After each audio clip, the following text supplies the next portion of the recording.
Olá pessoal, estamos então aqui gravando a nossa aula de microprocessadores e microcontroladores. Nessa aula a gente vai falar sobre o Arduino, que é o processador que a gente vai estar trabalhando com ele no laboratório. Vamos lá então. Então, o Arduino e suas funcionalidades. O Arduino, ele tem um hardware livre, isso quer dizer que o hardware dele você pode programar da maneira que você quiser. Também o software é livre, você pode baixar o software aí para poder estar fazendo a sua programação. Ele vai apresentar diversos modelos, dependendo do que nós estamos querendo projetar ou qual o circuito que a gente está querendo montar. Ele tem diferentes modelos para a gente poder acessar. Lembrando também que ele tem bastante acessórios que vai ajudar bastante nos nossos projetos. Ele é simples e confiável, ou seja, a programação dele é bem simples de ser feita e ele é bastante confiável também em termos de hardware e confiabilidade dos resultados que a gente precisa para os nossos trabalhos. Ele é robusto o suficiente para a maioria das atividades de robótica livre. Então, a robótica livre aqui é o nosso objetivo nesse curso, que a gente se programou aí. Nós vamos estar fazendo aí uma guerra de robôs no final do nosso curso, ok? Então vamos lá. Então aqui, Arduino software mais as conexões. Aqui a gente tem uma placa do Arduino, do Arduino Uno. É o modelo que nós temos no laboratório. Aqui uma tela do software de programação que a gente vai estar usando. O cabo USB para fazer as ligações. E essa aqui é a mesma placa vista por baixo, onde eu tenho todas as ligações que eu necessito aí. Então o Arduino Uno. Vamos lá as características dele. Então é um microcontrolador fabricado pela Atmega 328, o modelo dele. Tensão de funcionamento 5 volts. Tensão de entrada de 7 a 12 volts. Tensão de entrada nos limites de 6 até 20 volts. Pinos de entrada digitais de I/O. 14 pinos, dos quais 6 oferecem saída PWM, que é o modulador de pulso. Pinos de entrada analógica nós temos 6. Corrente dos pontos por pino vai ser de 40 mA, corrente máxima dele. A corrente DC para 3,3 volts por pino é de 50 mA. Lembrando que essas correntes aqui a gente não pode exceder, senão nós vamos danificar o nosso microcontrolador. Ele possui memória flash de 32K, dos quais 0,5 são utilizados para carregar a inicialização, é onde eu tenho aqui o firmware dele, que vem do fabricante para a fabricação.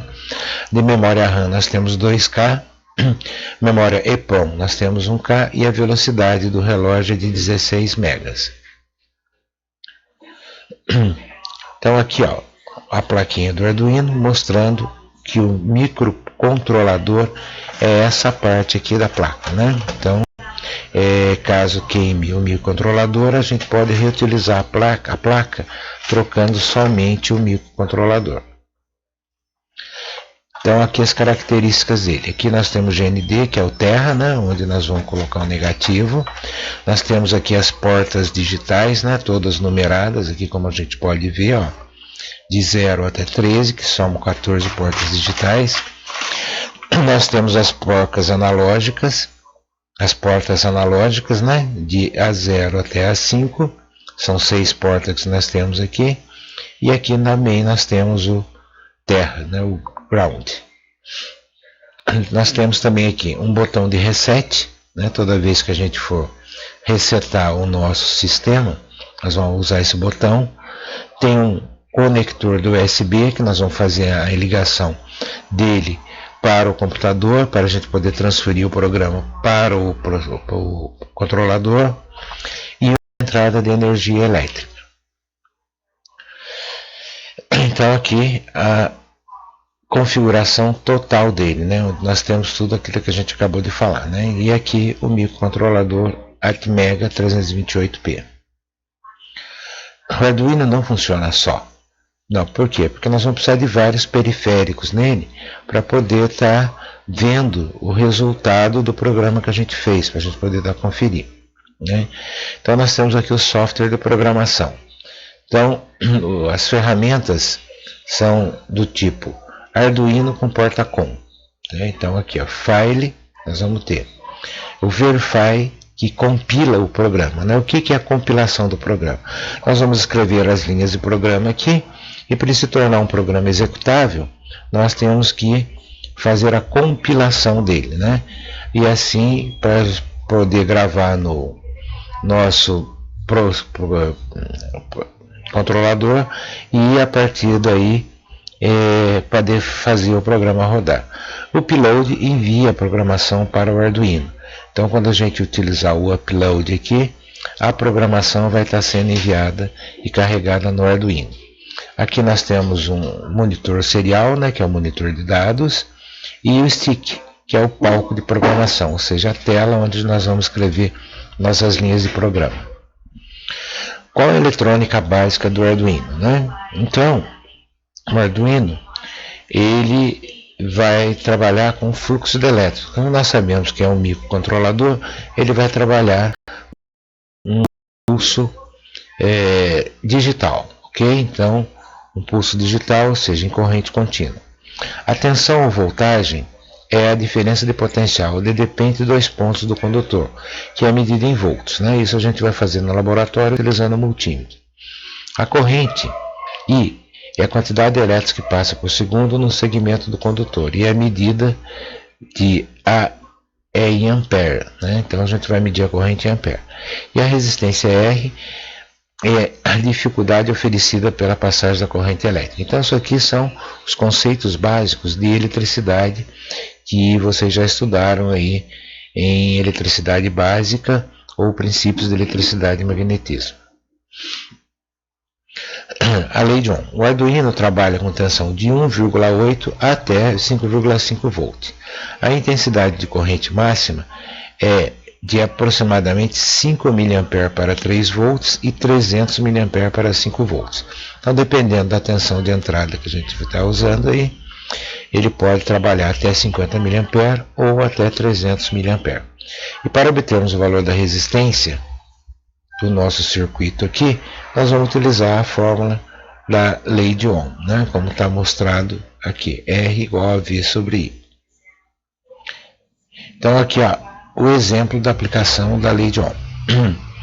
Para conectar um LED no Arduino, necessitamos associá-lo a um resistor de tensão de trabalho de 5 volts do Arduino, que produz uma corrente de aproximadamente igual àquela que suporta o LED, né? Então cada LED tem uma resistência interna. A condição ideal para o trabalho para os LEDs são os seguintes: se ele for vermelho e infravermelho, a tensão do trabalho dele é de 1,8 volts. Então as correntes máximas que eu posso passar nele é até 15 mA. Caso isso daí, o LED vai entrar na curva de ruptura, né, e vai se queimar, assim como o diodo comum. O verde e amarelo é 2,1 volts e vai funcionar de 20 a 25 mA. E o azul e branco vai de 2,7 a 4,2, onde a corrente máxima pode variar de 15 até 30 mA. Assim, usaremos o LED verde para calcular o valor do resistor, que deve ser associado à lei de Ohm. Então, vamos lá. Então, a minha resistência vai ser a tensão da fonte menos a tensão da fonte, menos a tensão do LED. Então, como o LED é verde, a gente vê aqui que a tensão dele aqui, ó, é 2,1 volts. Então, vai ser a tensão da fonte menos a tensão do LED dividido pela corrente de 20 mA, né, que está aqui 0,02 ampere. Então, a resistência que deve ser usada é de 145 ohms. Os resistores são apresentados em valores fixos, então opte-se por aqueles mais próximos, nesse caso 100 ohms, né? Então, no cálculo do 145, mas nós vamos ter resistor pela tabela comercial de 100 ohms, 150, 180 ohms. Então, o mais abaixo aqui próximo é o de 100 ohms. Ah, mas eu não tenho o de 100 ohms, tenho o de 150. Pode utilizar sem problema, ok?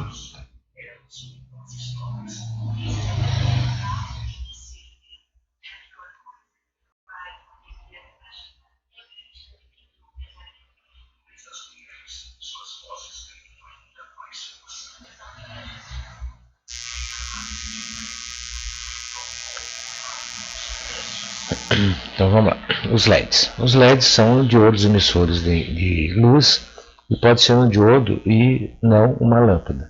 Deixa de passar a corrente em um único sentido.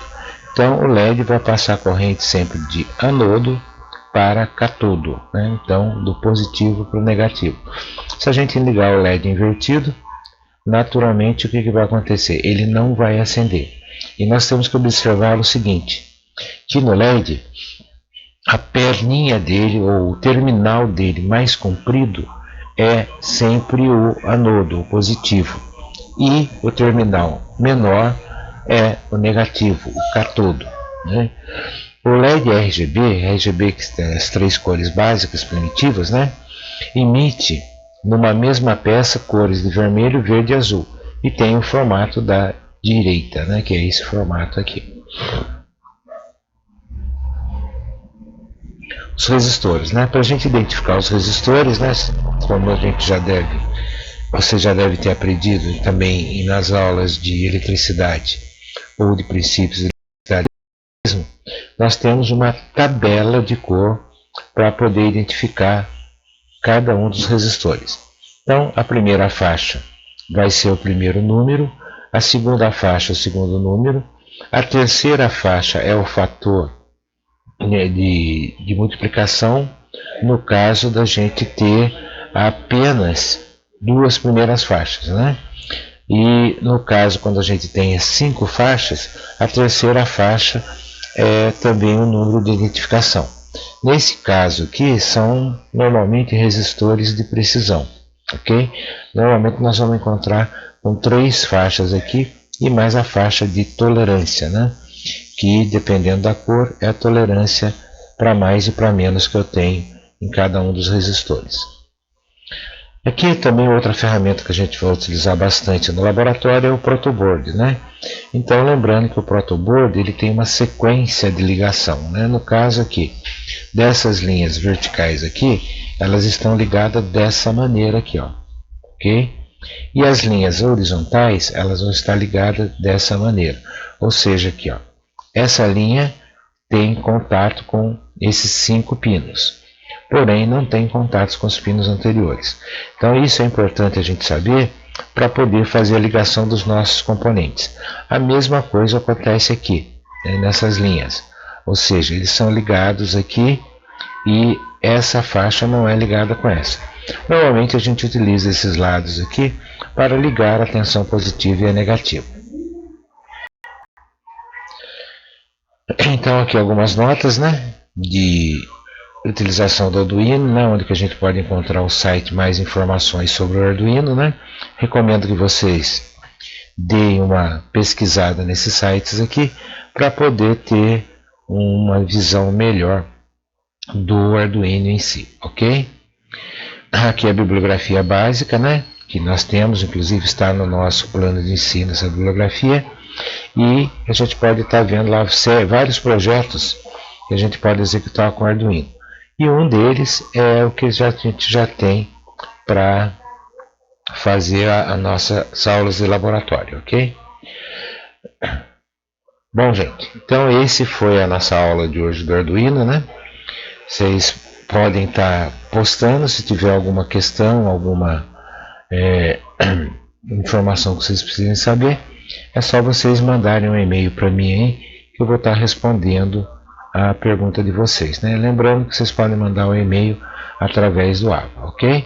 Então, até a próxima, pessoal.